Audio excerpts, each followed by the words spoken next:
నా పేరు లయన్ శ్రీడి సుందరరావు. నేను లయన్స్ క్లబ్ ఆఫ్ 320Cలో రీజన్ చైర్మన్ ఉన్నాను. అయితే యాక్చువల్గా వికారాబాద్లో ఈ క్లబ్ను ఇక్కడ నియమించడం జరిగింది.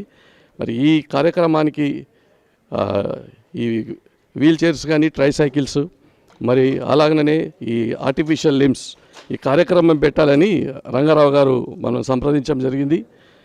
మరి అమెరికా నుండి టీటీఏ వాళ్ళు Telangana American association Telugu association వారితో కోఆర్డినేషన్ చేసుకొని ఇవన్నీ డోనర్స్ వాళ్ళే ఈ సైకిల్స్ కానీ ఈ ఆర్టిఫిషియల్ లిమ్స్ కానీ ఈ టీటీఏ వాళ్ళు తెలంగాణ అమెరికన్ అసోసియేషన్ వాళ్ళు స్పాన్సర్ చేసారు. కనుక ఈ ప్రోగ్రాంలో ఎంతోమందికి బెనిఫిషియర్స్కు మేము లయన్స్ క్లబ్ ద్వారా మేము కోఆర్డినేట్ చేసుకొని జరగడం కనుక ఇక్కడ బెనిఫిషియర్స్ ఈరోజు ఒక 50 మెంబర్స్కు ఈ 58 మెంబర్స్కు ఆర్టిఫిషియల్ లిమ్స్, ఒక ట్రైసైకిల్స్ ఒక 15, మళ్ళీ ఒక 10 వీల్ చైర్స్ కూడా ఇవ్వడం జరుగుతుంది. కనుక మరి ముఖ్యంగా ఈ తెలంగాణ అమెరికన్ అసోసియేషన్ వారికి మేము లయన్స్ క్లబ్ ద్వారా ధన్యవాదాలు చెల్లిస్తూ ఇటువంటి కార్యక్రమాలు మున్ముందు ఈ రిమోట్ ప్లేస్లో చేయాలని కోరుకుంటూ థ్యాంక్ యూ వెరీ మచ్.